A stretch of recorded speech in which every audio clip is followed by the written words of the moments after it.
नमस्कार, उत्तराखंड की खबरों में आपका स्वागत है और मैं आपके साथ प्रिया बिस्ट। बुलेटिन की शुरुआत करेंगे इस वक्त की बड़ी खबर के साथ। इस वक्त की बड़ी खबर थराली से सामने आ रही है, जहां कुलसारी आलकोट मोटरमार्ग पर हादसा देखने को मिला है, जहां गहरी खाई में गिरी अल्टो कार सवार 2 व्यक्तियों की मौके पर ही मौत हो गई है। भीषण सड़क हादसा देखने को मिला है, जहां खाई में गिरी एक कार और इस हादसे में कार सवार 2 व्यक्तियों की मौके पर मौत हो गई है। पुलिस और तहसील प्रशासन मौके पर मौजूद है। बड़ा हादसा देखने को मिला है, जहां कार खाई में गिर गई और कार सवार 2 लोगों की मौके पर मौत हो गई है। थराली कुलसारी आलकोट मार्ग पर बड़ा हादसा हुआ है, जहां एक कार गहरी खाई में जा गिरी और कार सवार 2 व्यक्तियों की मौके पर मौत हो गई है। इसी के साथ पुलिस और प्रशासन मौके पर मौजूद है। बड़ी खबर आपको बताई जा रही है, जहां एक कार गहरी खाई में गिर गई है। तस्वीरें आप देख सकते हैं, थराली कुलसारी आलकोट मोटर मार्ग का ये पूरा मामला है, जहां एक कार गहरी खाई में जा गिरी, जिसमें कार सवार 2 व्यक्तियों की मौत हो गई है। बड़ी खबर आपको बताई जा रही है, कार हादसा देखने को मिला है, सड़क हादसा देखने को मिला, जहां एक कार गहरी खाई में गिरी और इस हादसे में 2 लोगों की मौत हो गई है। पुलिस और तहसील प्रशासन मौके पर मौजूद है। बड़ी खबर आपको बताई जा रही है, कुलसारी आलकोट मोटर मार्ग का ये पूरा मामला है। थराली से बड़ी खबर आपको बताई जा रही है, जहां गहरी खाई में एक अल्टो कार गिर गई, जिससे 2 व्यक्तियों की मौत हो गई है। कार सवार 2 व्यक्तियों की मौके पर ही मौत हो गई है। थराली से बड़ी खबर आपको बता रहे हैं, जहां कुलसारी आल्टो से पूरी बड़ी खबर आपको बताई जा रही है, जहां थराली आलकोट मोटर मार्ग पर यह बड़ा हादसा हुआ है।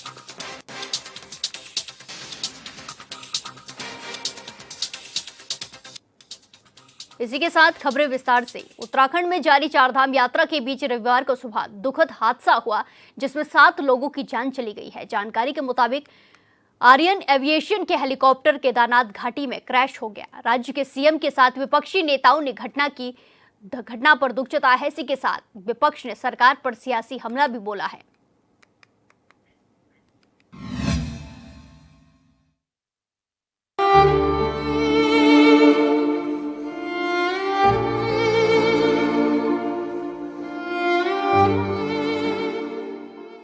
केदारनाथ धाम से लौट रहे श्रद्धालु की एक हेली सेवा रविवार को मौत की उड़ान साबित हुई। जानकारी के मुताबिक आर्यन एविएशन के हेलीकॉप्टर ने रविवार सुबह 7 जिंदगियों को हमेशा के लिए छीन लिया। गौरीकुंड स्थित खर की पहाड़ियों पर उस वक्त अफरा तफरी मच गई, जब आर्यन एविएशन का हेलीकॉप्टर आंखों के सामने आग का गोला बन गया। स्थानीय महिलाओं ने पहाड़ी की ओर तेज धमाके की आवाज सुनी और जब वहां जाकर देखा तो मंजर ऐसा था जिन्हें शब्दों से बयां करना मुश्किल है। पहाड़ों में मलबे के टुकड़े बिखरे थे और हेलीकॉप्टर जलकर राख हो चुका था। आज दिनांक 15 जून 2025 को सुबह ये सूचना प्राप्त हुई कि आर्यन एविएशन गुप्तकाशी से जो ऑपरेट करता है, उसका एक हेलीकॉप्टर केदारनाथ से वापस आते वक्त, जिसमें 5 यात्री प्लस एक 23 मंथ का बच्चा और पायलट राजीव सवार थे।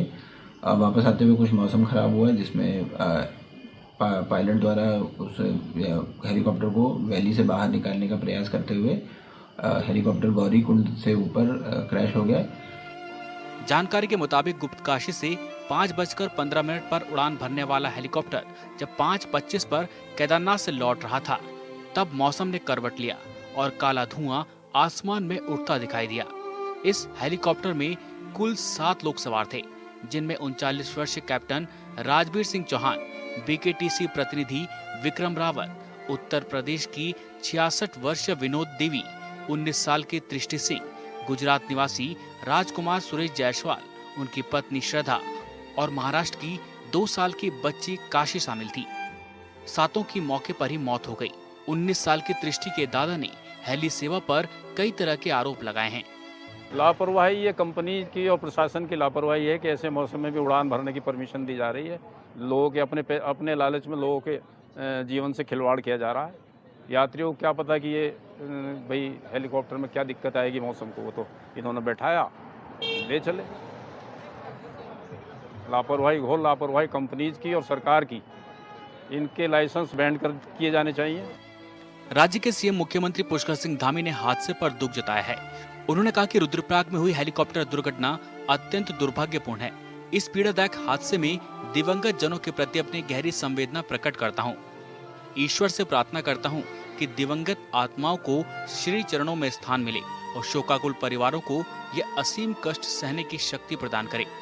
इसे लेकर सीएम ने देहरादून में शासकीय आवास पर संबंधित विभागों के साथ उच्च स्तरीय बैठक की। हेलीकॉप्टर संचालन की सुरक्षा प्रक्रियाओं की बारीकी से जांच के आदेश दिए। उन्होंने कहा कि प्रयास है कि भविष्य में ऐसी कोई दुर्घटना न हो, उसके लिए एसओपी को अधिक सख्त और प्रभावी बनाया जा रहा है। यात्रियों की सुरक्षा से किसी भी प्रकार का समझौता स्वीकार नहीं किया जाएगा। बहुत दुखद घटना है। आज प्रातःकाल खराब मौसम के कारण एक हेलीकॉप्टर दुर्घटनाग्रस्त हो गया। मैं सबसे पहले तो ये दुर्घटना में जिनकी जान गई है, जो हताहत हुए हैं, उनके लिए भगवान से प्रार्थना करता हूँ कि भगवान उनको अपने श्री चरणों में स्थान दे और उनके परिवार के लोगों को जो असमय ये दुख आया, कष्ट आया है, उस दुख को सहन करने की शक्ति प्रदान। में निर्देश दिए हैं कि एक सख्त एसओपी बनाई जाए, जिसमें किसी भी कीमत पर जो हमारे डीजीसीए के रूल हैं, मानक हैं, उनके मानकों के साथ किसी भी प्रकार का कोई भी ढिलाई न बरती जाए। और जो उच्च हिमालयी क्षेत्र है, उच्च हिमालयी क्षेत्रों में चलने वाले पायलटों को उसका अनुभव हो, ये एविएशन कंपनियां भी सुनिश्चित करें। एक कंट्रोल एंड कमांड सेंटर यहाँ पर स्थापित किया जाए और जो इस घटना में दोषी हैं, जिनके कारण से घटना हुई है, उनको तत्काल उनके खिलाफ सख्त कार्रवाई की जाए। और आज और कल 2 दिनों तक सभी एविएशन कंपनियां और डीजीसीए और यूपाडा और एआईबी सब मिलकर पहले एक बार पूरे आगे की हेली सेवा के लिए समीक्षा करें। इस हादसे पर कांग्रेस नेता गणेश गोदयाल ने दुख जताया, लेकिन सरकार पर सियासी हमला भी बोला। उन्होंने कहा कि हर बार हादसे के बाद जांच, समीक्षा और बैठकों की खानापूर्ति होती है, लेकिन सवाल वहीं पर रह जाता है। क्या चारधाम यात्रा सिर्फ श्रद्धा और आस्था का केंद्र है या अब हादसों का नया नाम बन चुकी है? श्रद्धालु आस्था लेकर आते हैं और लौटते हैं खामोश ताबूतों में।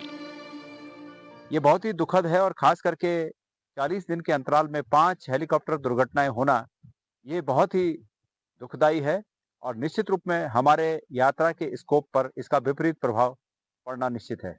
मैंने पहले भी कहा है और आज दोबारा इस बात को कहना चाहता हूं कि सरकार इन हेलीकॉप्टर सेवाओं के संचालन करने वाली जो कंपनियां हैं और ये इसमें जो नियम कानून है हेलीकॉप्टर को संचालित करने के लिए, जो रेगुलेटरी अथॉरिटी हैं, इन रेगुलेटरी अथॉरिटीज को थोड़ा टाइट करे और ये देखे कि ये हेलीकॉप्टर नियमानुसार चल रहे हैं कि नहीं, इनकी जांच हो रही है कि नहीं, ये तकनीकी रूप से ठीक है कि नहीं, ये बहुत आवश्यक है देखना। मैंने सुना कि आज की दुर्घटना 5:30 बजे के आसपास हुई। क्या 5:30 बजे हेलीकॉप्टर का उड़ना नियमानुसार था या नहीं था, इस बात को भी परखा जाना चाहिए। हादसे की सूचना मिलते ही एसडीआरएफ, एनडीआरएफ और डीडीआरएफ की टीमों को मौके पर रवाना किया गया। घटनास्थल खतरनाक और बेहद दुर्गम इलाका था, जहां पहुंचना आसान नहीं था, मगर सभी टीमों ने समन्वय और तेजी दिखाते हुए घने जंगल में पहुंचकर रेस्क्यू ऑपरेशन शुरू किया। पहाड़ों पर फैले मलबे और जली हुई लाशों को समेटकर बड़ी सावधानी से नीचे लाया गया। हर शव के साथ एक परिवार की उम्मीद और आस्था भी टूट चुकी थी। कांग्रेस के प्रदेश उपाध्यक्ष सूर्यकांत धस्माना ने दुख जताने के साथ कई सवाल उठाए हैं। देखिए, बड़ा दुखद समाचार है। आज सुबह सुबह तड़के 5:20 पर केदारनाथ धाम से एक हेलीकॉप्टर आर्यन कंपनी का गुप्तकाशी के लिए उड़ा और उड़ने के 5-7 मिनट के अंदर खराब मौसम में वो क्रैश हो गया। 7 लोग इस हेलीकॉप्टर में सवार थे, पायलट समेत, जिसमें एक 22 महीने की बच्ची भी थी, 19 साल की एक युवा लड़की भी थी। 7 लोगों की इस क्रैश में मारे जाने की खबर अब तक मिल रही है। ये 5वीं घटना है। अभी 1.25 महीना अभी चारधाम यात्रा शुरू हुए नहीं हुआ, 5वीं दुर्घटना हेलीकॉप्टर क्रैश की है। हमने, कांग्रेस ने पहले ही इस बात की आशंका जताई थी कि जिस प्रकार से अंधाधुंध हेली कंपनीज पैसा कमाने की आपाधापी में बिना किसी नियमावली के 1-1 मिनट में, 2-2 मिनट में उड़ाने हो रही हैं। मुख्यमंत्री जी ने अभी 2 दिन पहले ये कहा कि सख्त निर्देश दिए गए एटीसी के नियमों का पालन करने के लिए और सेफ्टी ऑडिट्स के सख्त नियम हेली कंपनीज को दिए गए हैं। उसके बावजूद 2 दिन के अंदर फिर एक क्रैश हो जाना और 7 लोगों की जान चले जाना बड़ा दुखदाई है। पिछले 1 महीने में ये 5वां हेलीकॉप्टर हादसा है, लिहाजा विपक्ष सरकार की नीतियों पर भी सवाल उठा रहा है। यह सच है कि पहाड़ों में मौसम अचानक से बदल जाता है, जिसकी वजह से हादसा संभव है। अब इस मामले में राज्य के मुखिया पुष्कर सिंह धामी ने अधिकारियों के साथ बैठक की और जांच के आदेश दिए हैं। सीएम ने कहा है कि यात्रियों की सुरक्षा सरकार की प्राथमिकता है, लिहाजा इसे लेकर किसी तरह की लापरवाही बर्दाश्त नहीं की जाएगी। Bureau report, agent 24/7।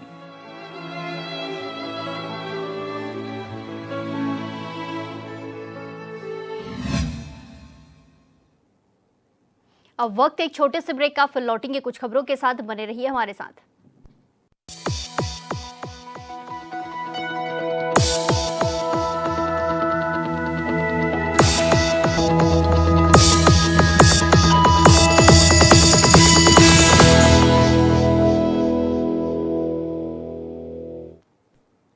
ब्रेक के बाद एक बार फिर से आपका स्वागत है। रुक करेंगे खबरों का। देहरादून में 11वें अंतर्राष्ट्रीय योग दिवस के उपलक्ष्य में रन फॉर योग कार्यक्रम का आयोजन किया गया। सीएम धामी ने हरी झंडी दिखाकर धावकों को रवाना किया। सीएम धामी ने के साथ राजपुर विधायक खजान दास और रुद्रप्रयाग विधायक भरत सिंह चौधरी भी मौजूद रहे। इसके बाद सीएम धामी कार्यक्रम स्थल पर पहुंचे, जहां सीएम ने संबोधित कर कहा कि योग दिवस पूरे देश में बहुत अच्छे से मनाया जा रहा है। इसी कड़ी में हम उत्तराखंड में भी इसे बहुत अच्छे से मनाएंगे और हम इस बार योग नीति भी लेकर आएंगे।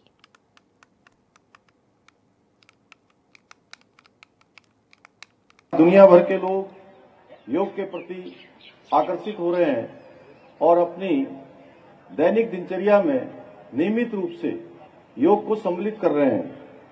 यदि हम प्रतिदिन कुछ समय योग ध्यान के लिए समर्पित करें और नियमित रूप से योग को अपने दैनिक जीवन में अपनाएं, तो न हम केवल अपने शारीरिक और मानसिक स्वास्थ्य को सुधार सकते हैं, बल्कि समाज में भी एक सकारात्मक परिवर्तन लाकर ऊर्जा का संचार भी कर सकते हैं।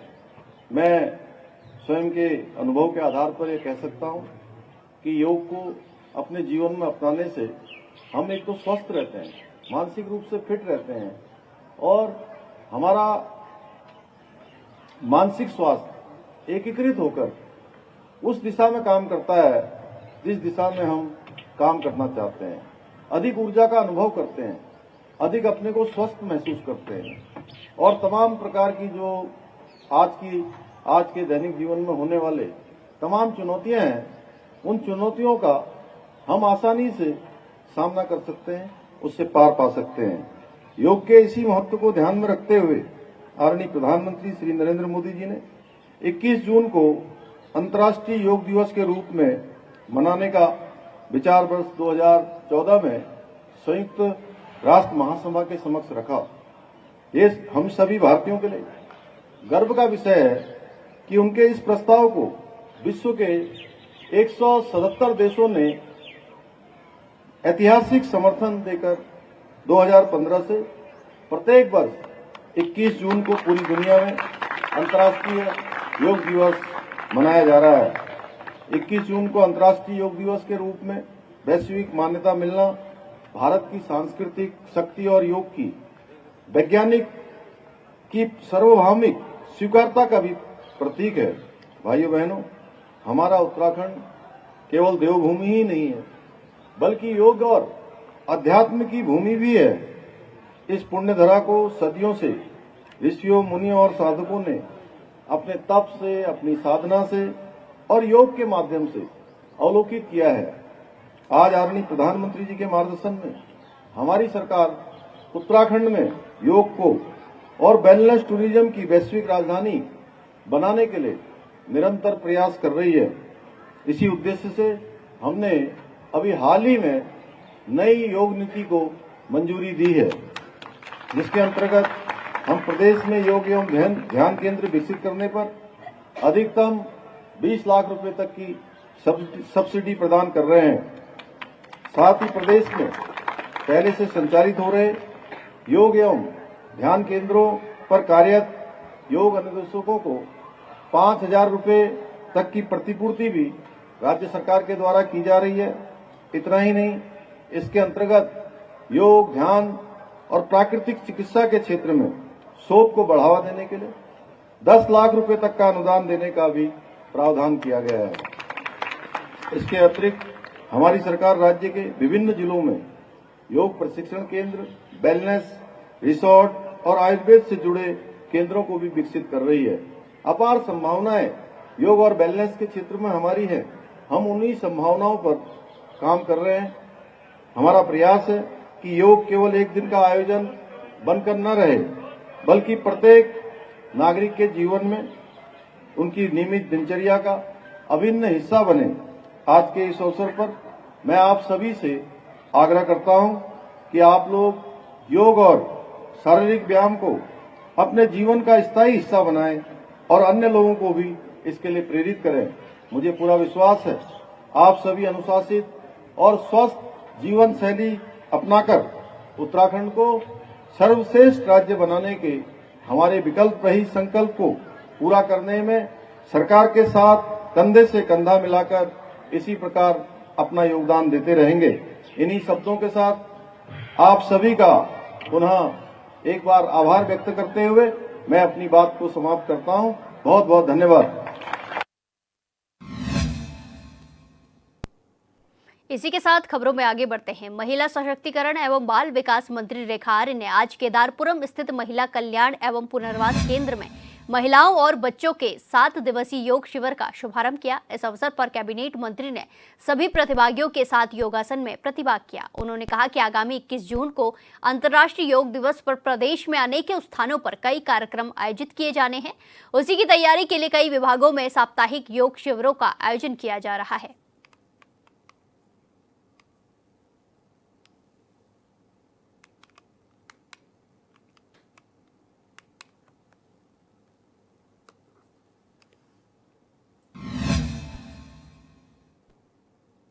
हर साल 15 जून को कैची धाम का स्थापना दिवस मनाया जाता है, जिसको लेकर कैची धाम में तैयारियां पूरी कर ली गई हैं।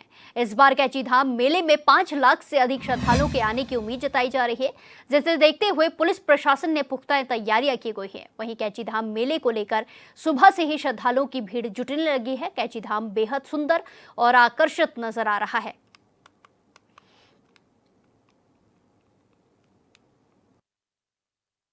हमने कुछ 2-3 नई चीजें की। एक तो हमने बाइकर्स को टोटली बैन किया है। इसके अलावा इस बार शटल का नंबर भी बढ़ाया गया और शटल के प्लेसेज भी बढ़ाए। इस बार नैनीताल से, हल्द्वानी से, भीमताल से, भवाली से, खैरना से बहुत सारी जगह से हम शटल चला रहे हैं। शटल का नंबर बढ़ने की वजह से काफी स्मूथ संख्या मतलब स्मूथ तरीके से जो है दर्शनार्थी आ रहे हैं, दर्शन भी हो रहे हैं। सुबह जब से मेला शुरू हुआ है, महाराज जी पे तो बहुत आस्था है। अभी 1 महीना पहले मेरे हस्बैंड एकदम सीरियस बीमार हो गए थे, सिलीगुड़ी में एडमिट थे, तो ओपन सर्जरी करना बोले थे। तो फिर बाबा को बोले, यहाँ पे प्रदीप जी को फोन करके बोले महाराज जी को विनती कर लीजिए। फिर हम लोग हैदराबाद लेके गए, उनको सर्जरी भी नहीं हुआ। बाबा की कृपा बहुत है हमारे ऊपर, बहुत है हमारे ऊपर, क्यों सबके ऊपर बहुत है बाबा की कृपा। देखिए, वर्षों से जो महाराज का ये मेले का रूप चला आ रहा है। लोग केवल एक मालपुए के प्रसाद के लिए यहाँ रात से लाइन में लगे रहते हैं, आप तो देखते रहते हैं। और महाराज की ये सबसे बड़ी कृपा ये महाराज जी की है, जिन्होंने विश्व को यहाँ बात के इस दिन के लिए बुला के रखा है। तो ये प्रसाद की व्यवस्था तो देखिए हर साल की तरह बढ़ती जा रही है। ट्रस्ट मंडल और भक्त लोगों की टीम हमेशा इसमें सहयोग देती जा रही है और हर वर्ष ये बढ़ता जा रहा है। बहुत अच्छा, इतना व्यवस्था इतना अच्छा कर रहा है यहाँ बाप ने, ये सब बाबा की कृपा है। बाबा इतने यहाँ जहाँ तक कहीं भी जागृत हो रहा है बाबा, यही लगता है हमको। क्या मैं अब के ये 3 बार आ चुकी हूँ 1 साल में। आज मेरा जन्मदिन है, इसलिए मैं आई हूँ। आज बाबा का स्थापना दिवस, मेरा जन्मदिन, इसलिए मैं बाबा के दर्शन करने लिए आई थी। मेरा इतना अच्छा लगा, मेरे गूज़बम्स आ रहा है, क्योंकि बाबा का इतना कृपा है ना। 3 बार आ चुकी हूँ, फिर आने के मौका बाबा जी बना रखी है। यही है ना, ये दीदी भी इतना अच्छी है ना, वहाँ से आती है जब भी। ये जी मेरा पहले से आना चाहती थी, मगर बाबा का बुलावा जब तक मैं यहाँ आए ना तब तक तो हम नहीं आ पाते ना। आज मिल गया, बहुत ही धन्य हूँ। बहुत ही इतना आनंद आ रहा है ना, तो मैं बयान में भी वर्णन कर नहीं सकती। कैसी व्यवस्था लगी आपको कैची धाम में? बहुत ही अच्छा, बहुत ही बढ़िया है, बहुत ही अच्छा किया है। क्या का जो आज 15 जून का रहता है, वो हर साल बड़ी संख्या में लोग यहाँ आते हैं और व्यवस्थित तरीके से यात्रा चले उसके लिए जो आवश्यक संसाधन है, चाहे वो शटल सेवाएं हैं, पार्किंग की व्यवस्था है, मेडिकल टीम है, एम्बुलेंस है, डॉक्टर्स का स्पेशलिस्ट का अरेंजमेंट है, फोर्स का डिप्लॉयमेंट है, ये सारी व्यवस्थाएं करी गई हैं। जो असेंशियल सर्विसेज हैं, बिजली, पानी, स्वास्थ्य, वो सारी चीज़ें यहाँ पर अभी व्यवस्थित तरीके से चल रही हैं। लोग बड़ी संख्या में दर्शन करने के लिए आ रहे हैं और बड़े व्यवस्थित तरीके से लाइन में लगकर लोग शांतिपूर्वक दर्शन कर रहे हैं। शाम तक हम लोगों का पूरा प्रयास है कि ज़्यादा से ज़्यादा श्रद्धालुओं को इसी तरीके से व्यवस्थित स्वरूप में हम लोग दर्शन करा पाएंगे और अच्छे से सकुशल मेला संपन्न हो। उत्तराखंड की खबरों में फिलहाल के लिए इतना ही। बाकी तमाम खबरों के लिए देखते रहिए HNN 24/7। नमस्कार।